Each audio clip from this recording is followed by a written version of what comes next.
Okay, guys, it's time to lock in. Tomorrow's the big day for all the cojones. Faker, BLG, Korea, China. We've been here before. You know how it goes. Run that shit back. All right. I got the draft analysis a little bit for you guys. I've built a little bit of a handbook so that you can kind of have it on your second monitor so we can understand essentially what the overall draft plan is and have as much information as possible before we kind of dive into this draft. Of course, it's the world final, so teams are gonna basically cook as much as possible, and there's obviously going to be some variance, let's say, depending on what the teams are prepared, right? And we're in a bit of a weird drafting meta. There's a lot of different options available. There's a very big emphasis on counter pick. So this is more of an exploratory piece so that we understand what the teams are kind of working with in terms of going in, right? I fully expect this draft, and it really better be pretty inaccurate when I go into the actual match tomorrow and start watching, because if it goes according to what I predict as a viewer and just a player, then that's probably a bad thing if you're a professional team, right? There's always there's always going to be that sort of established meta, but this is the point of this is so that we can explore what options they have and how both teams are going to essentially evolve from this. So basically, here's a sheet that I've developed this year. If you remember from last year, I have developed something similar. It has a similar format in terms of the handbook, and essentially this is the point of this is to give you as much information as possible in order to kind of understand the entirety of the world's drafting meta, what these teams are kind of working with, and how we can essentially use this information to kind of see a little bit more about how the drafts are going, right? And the point of this is I'll also have a link to this in the description just so that you guys can have some understanding of what's happening here. So basically on this side here, this is the entire, let's say, world's pool for 2024 so far. I would say of possible picks, there's some variance here. Some of these picks have not been picked yet, but it's possible that they can be, and this is something to keep in mind. I also have the champion presence of the entire event listed in another tab here, just so you can see like the highest priority champs overall in terms of the games, in terms of pick ban, and maybe seeing like what teams are probably going to be eyeing out for, right? I think both teams are going to stick by this book for the most part, but I wouldn't be surprised if they cook something crazy, because I think a really big important piece here is to come up with creative counters and unique solutions to problems that the current world's drafting meta provides, right? So an example of this, there's a lot of the notes here that will provide some of this context, right? So I think, for example, that I've provided is that Bin's champion pool for the entire event has actually been really small. So he's only picked 4 champs, and basically they're like the slave champs that every top laner has been playing, with a little bit of like some exceptions, right? I would say Zeus is pretty similar. He just has like a couple of extra things, and T1's are willing to give him some more resources if they determine that it's pretty good for him. So, and I think his pool right now is favorable into Bin for this reason. I'm not sure if Billy is able to give Bin more flexibility in this, because I think with the pool this small, he could either be banned out and be forced into a new pick, or Zeus can give him counter pick, and he has a pretty good pool, right? We've seen the Gragas from the last series. It was absolutely disgusting. It's great into the Jax, so it counters, for example, the R1, R2 that Billy very often goes for, that I'll talk to a bit later. So under these two tabs, it's basically every champ that these guys have picked at Worlds for the entire event for all of their games. So this is T1. So you can see Billy, they have a little bit more selection in terms of what they have played, but overall flexibility in terms of comp, T1 have been really solid as well. The biggest X factor in terms of like champion presence is Knight, who has played like an insane amount of champs this series, but some of them are a little bit L9, honestly. But the point is, basically, he's willing to tap into a lot of these champs, and it looks like the way he just picks a new champ every game, it looks like he's just bored. It's kind of funny, but this is something to keep in mind where they could tap into this, right? Under this, you'll see a number, which is actually very interesting to keep in mind. I think this is a very good context. So essentially, this is their average pick phase across all of their drafts averaged out. So as you can see here, really big thing here is that they just raw dog pick Bin every single game, so you can expect him to go in first 3 phases so that he can get much more leverage for the rest of his team, right? Basically, this team surrounds this is surrounded by just raw dog blinding top jungle almost every game, and then they can tap into the rest of their team in order to get counter pick. That's the point of this stat, is to show you how late into the draft they're normally picking. So a number starting with 1 means like they're almost always going first, like R1, R2, or B1, and then like as it gets closer to 5, which is the maximum, then you know they're getting a lot of draft resources. They're getting picked pretty late into the draft, right? A big factor here is that both supports pick extremely late, and I think this is a meta where support counter pick is very important, and it's actually some of the most flexible, let's say, champion wise, in terms of what styles can be created out of it. Out of all of the roles in the game, I think support has seen the most, let's say, unorthodox and new creative picks that can and will like shift the meta, and we've seen it. It's very meta defining. We've seen like Carrias, Bard R5, Pike R5. You can see how game defining that stuff is, right? And it's very important that this is actually a key factor in the draft, to make sure that both teams, whoever's on red, they can maximize this value, whereas whoever's blinding needs to pick champs that can basically mitigate this as much as possible, or have capitalize on red side showing their 1 2 3 in order to maximize the pick on 4 5, right? So that's something to keep in mind as well. And I think overall it's going to be pretty hard to predict, because there's so many different directions as to how these teams can draft. There's like a lot of Exodia picks, and a lot of teams are willing to give up certain ones, and I think it's about what they're willing to give up and what they're willing to address, essentially, right? There's going to be some things that are just cancer and you can't deal with it, right? So you can see some of the champions against T1, they draw a lot of Kalista bans. Look at this. Look at Elk. No Kalista. He's not played a single time this entire series, right? So it's very possible Billy might permaban Kalista as an example, right? Both sides, it's kind of rough. Do you know what I'm saying? Like, that's a little bit hard. I also think you can see a lot of Ashe bans here as well, but I actually think it's very possible that it's also very hard to deal with T1's Ashe. They're very known for this champ, and it's very hard. Other key picks that I might flag, I'm gonna link this, but I'm gonna flag more picks as we go on. There's going to be some weird ones, right? So I think the Kindred creates a really weird dynamic in the jungle side. Neither of these teams have played Ivern as well, which is pretty interesting, but it could be just the styles they want to go for, and these champs are all pretty good as well.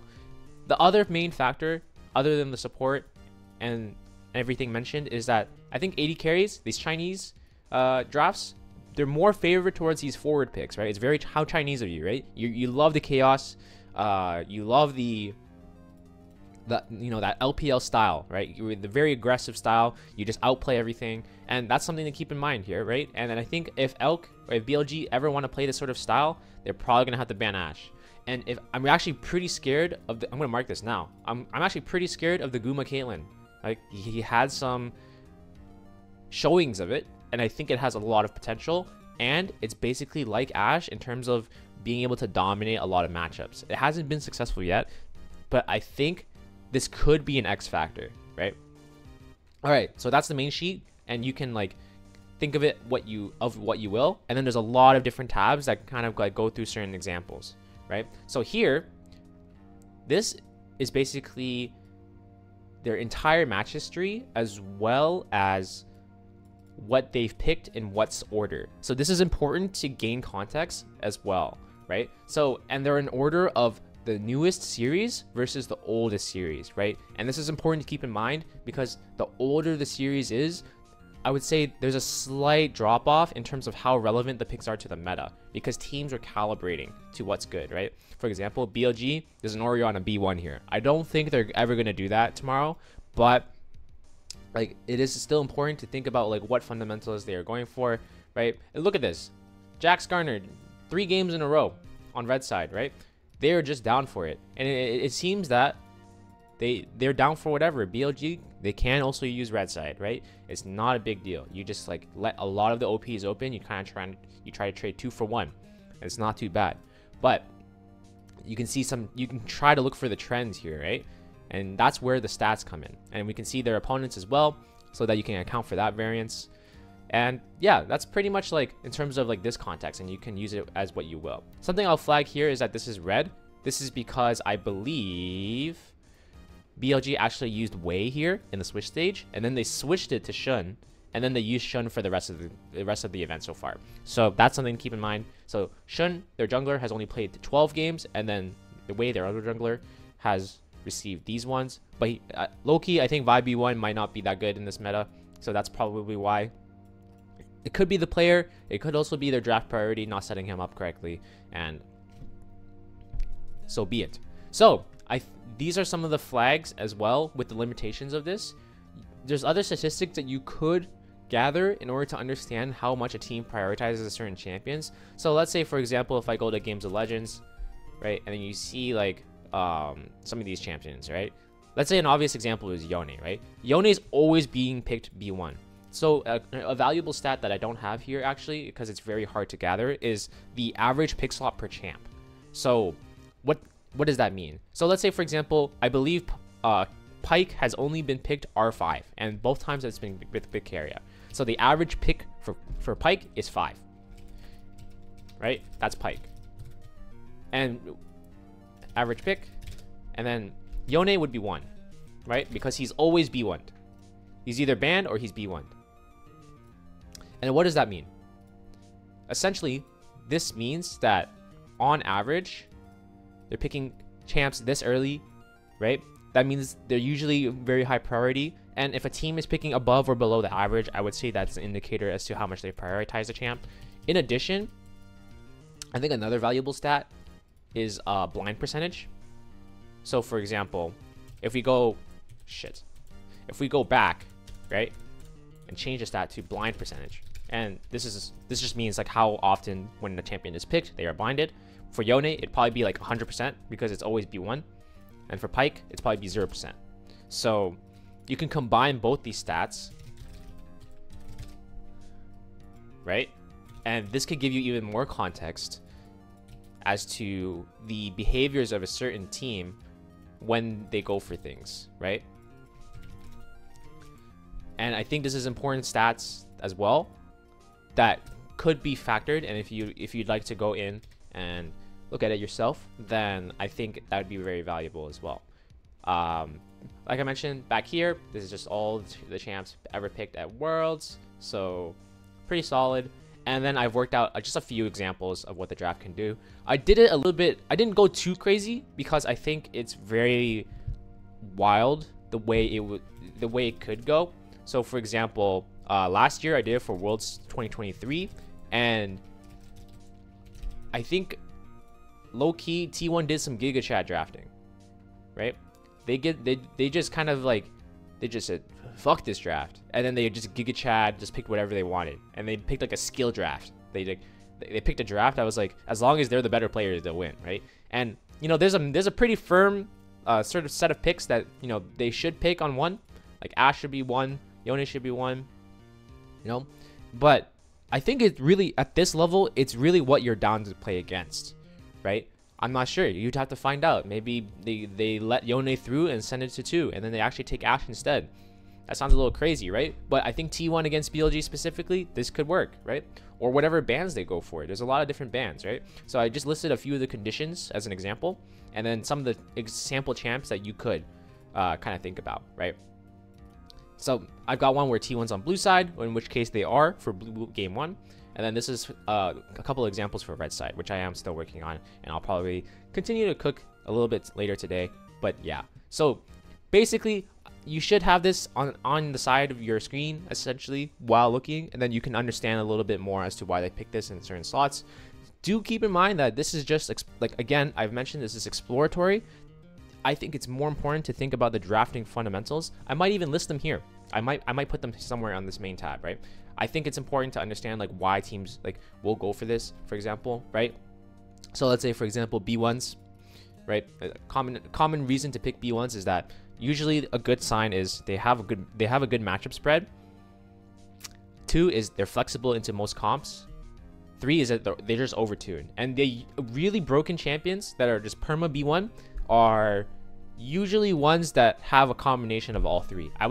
I would usually say so. Or they excel so much in like 2 or even one of the categories that it doesn't matter, right? So let's say, for example, Yone, he's not as flexible as like a champion like Ashe in terms of champion identity and being able to contribute to team comps, because he's more of a forward champ, right? But he excels so well at going forward, and it's sort of like a true engage, and he's able to kind of mitigate a lot of matchups and just like make it completely disgusting as the game goes on, right? It's really hard to kind of play around, so that's why, you know, he's up there. Ashe would probably be a little bit less up there, but she has so much more flexibility in terms of comps. She can go forward, back. Her arrows are always useful, right? She brings so much to a team. That's another example, right? Aurora, soft flex, right? You have a good matchup spread. You can nuke the matchup if you wanted to. I actually think this champ's going to go down a bit because of the lane swap meta, but that's besides the point. But you kind of understand the idea here. So things like that, I think, are more important to keep in mind than just looking at raw numbers, right? Numbers are useless without context. So keep that context in mind. Use these numbers, build your own context, and that's basically the goal of this sheet. So hopefully this is going to be helpful to you guys. It's going to hype you up for the drafts tomorrow. I think I'm usually really excited when I see these teams draft. I think that there can be some spicy stuff. I think I'm actually looking forward to that. So hopefully you guys will enjoy this sheet and enjoy the game.